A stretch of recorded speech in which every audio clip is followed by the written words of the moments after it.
So recently, the World Health Organization recognized burnout as a real-life phenomenon.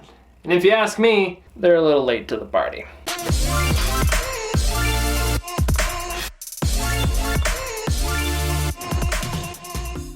Hey, what's up everybody? DJ here with Creators Therapy. Now, if you didn't check out my last video, I'll put a link to it up here above, but I talked about self-care and how it's definitely a real thing. Wow, that was intense. But this week I thought it'd be a good idea to kind of talk about something that is the complete opposite of self-care, which is burnout. Burnout is something that can happen when you don't take care of yourself. It's important to note that burnout is not an actual medical condition. It's more of a workplace phenomenon, which is what the World Health Organization has listed it as. But it doesn't take that long to figure out that burnout is something of conversation that's been going on for a lot longer than recently. You can find blogs, articles, and videos all about burnout, what it is and how to deal with it. Largely, it is a stress-related issue that affects those of us who are, working full-time, having full-time jobs, trying to balance the work-life thing. Today I thought it'd be a really good idea to kind of get into that. The WHO, again, World Health Organization, not the band, characterized burnout as a chronic phenomenon that occurs in the workplace when someone can't manage their stress successfully. Stress is at an all-time high, and the demands at work are at an all-time high. The problem is that the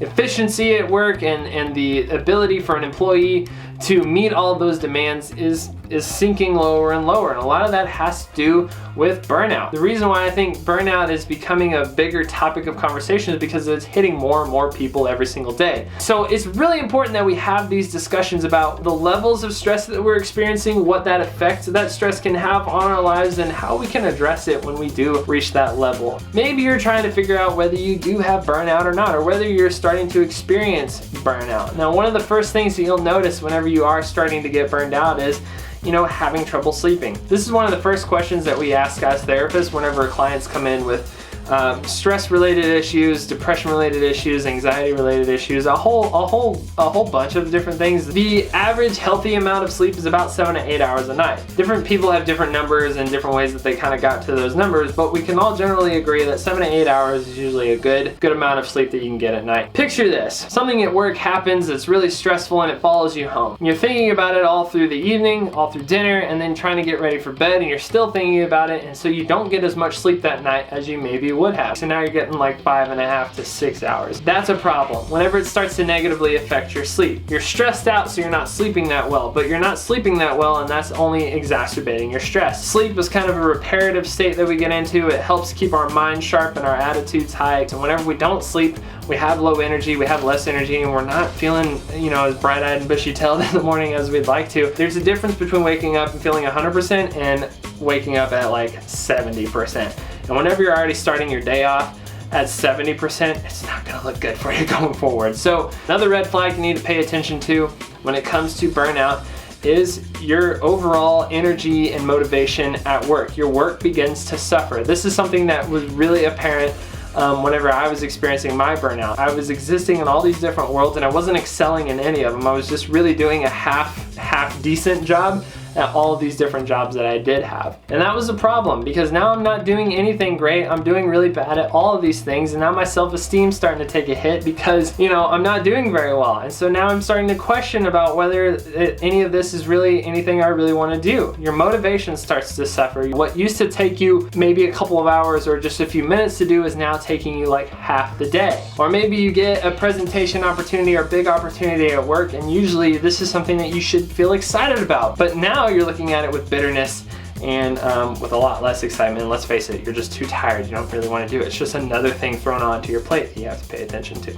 Another thing that you want to pay attention to in regards to burnout is your overall body health. Our bodies are really good barometers for how stressed we actually feel. Are you experiencing any hypertension, headaches, muscle tension, gastrointestinal issues, getting the cold and the flu a lot? Are you sick a lot? These are just some of the things that your body kind of uses to tell you, yo, I'm not good, I'm not well, you need to take a step back and just relax. Where's the relaxation? Where's the rest? If you're getting sick a lot, now the problem with this, you cannot ignore all these things. You can't just power through and muscle through. Maybe that's what you're trying to do to help deal with this, but in the long run, it's just gonna make you worse. I remember the year that I was definitely in burnout mode, I got the flu like 3 or 4 times. That's a lot of times to be getting the flu for anybody. That's a lot of flu having, that's a lot of cold having, that's a lot of tissue boxes. So not only could your health be suffering, but is your sleep suffering and is your work suffering? So those are just 3 of the things you need to look out for when determining whether you have burnout or not, or whether you are experiencing burnout. But what do you do to kind of address those things? If you say, DJ, I've got all 3 of those, what do I need to do now to address that burnout? I'm burned out, so what do I do? You'll hear me say this a lot with some of the issues that we talk about on this channel, but communication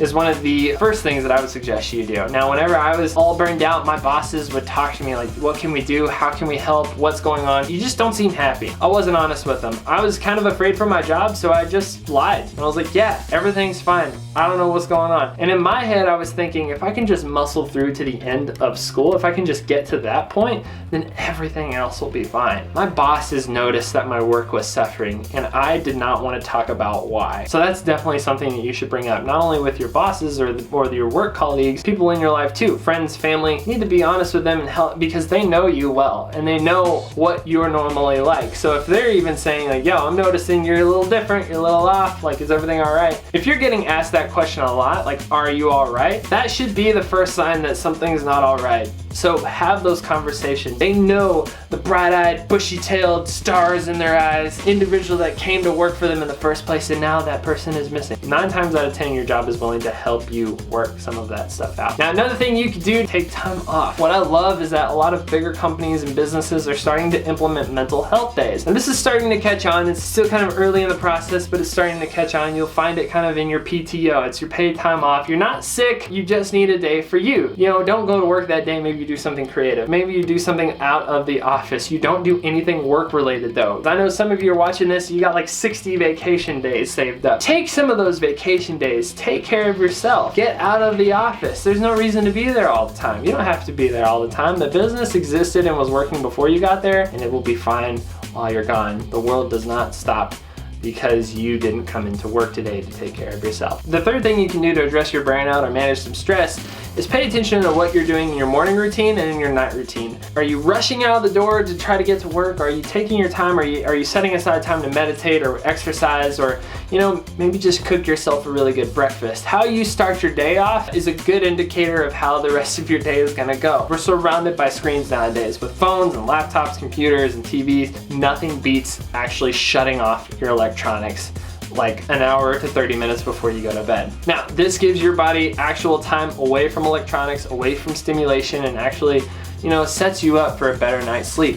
If you use your phone for your alarm like I do sometimes, what I would suggest is put that phone out of arm's reach. If you can't reach it, then you can't get to it. It's just nice to give yourself and your brain time away from all of the screens. So that's one thing you can look at night. In the morning, what are you doing? Are you taking time for meditation? Maybe you're working out, or maybe you're just fixing yourself a really good breakfast. I know that whenever I have time to make myself my own breakfast, like eggs and bacon and stuff, then, you know, usually that's a really good start to my day. I'm not rushing out and, you know, eating a granola bar in the morning.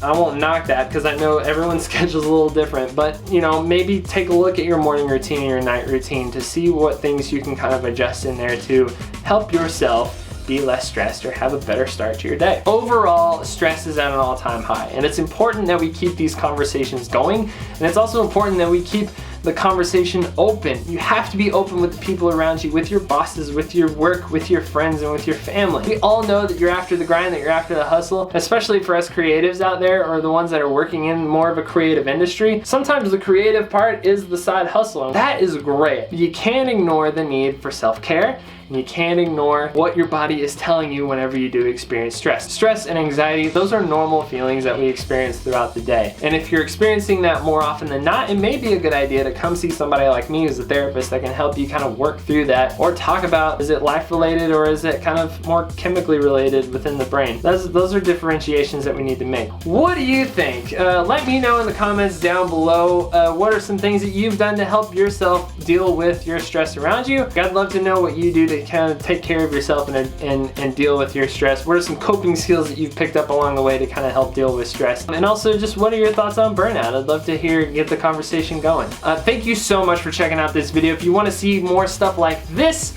you can go to our website at thecreatorstherapy.com, and we got a podcast going too, so don't forget to check that out. Anyway, thank you so much for checking out this video. Until next time, take care.